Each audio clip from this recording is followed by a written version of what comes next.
wabarakatuh.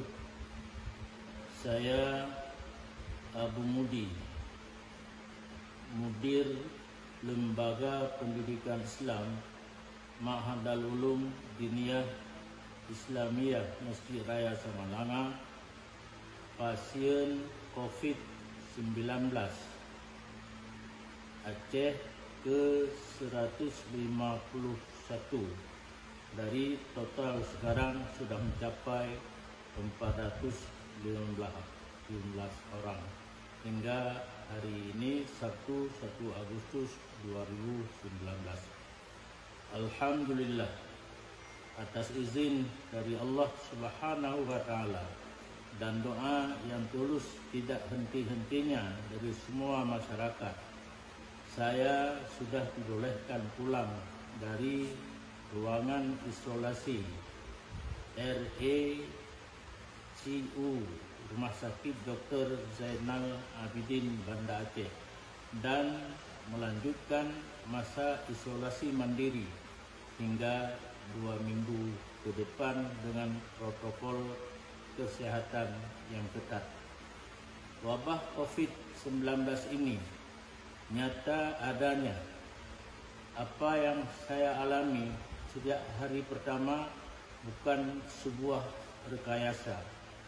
Gejala lemah, pusing, dan penurunan nafsu makan adalah salah satu dari gejala yang mengarah kepada COVID-19 pada orang diabetes seperti saya.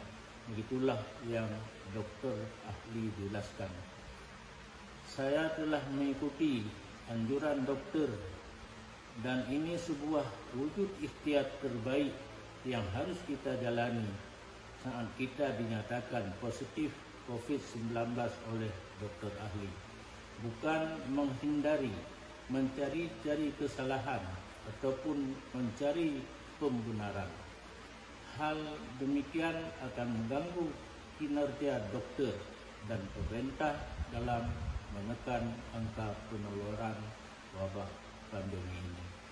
Terima kasih untuk bantuan dan perhatian pemerintah Aceh yang telah secara baik memonitor perkembangan saya 24 jam sehari selama ini, dan seluruh tim Satuan Tugas COVID-19 di Rumah Sakit Umum Daerah Dr. Zainal Abidin Banda Aceh.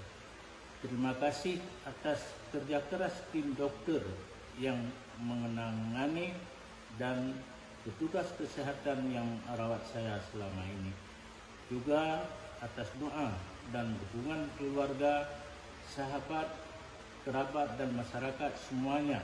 Tak lupa juga kepada mereka-mereka yang selalu berada di samping saya dan yang mendoakan akan saya selama ini. Terakhir, saya berpesan, pandemi ini jangan dianggap remeh. Protokol kesehatan jangan diabaikan. Semuanya demi kemaslahatan kita semua. Wassalamualaikum warahmatullahi wabarakatuh.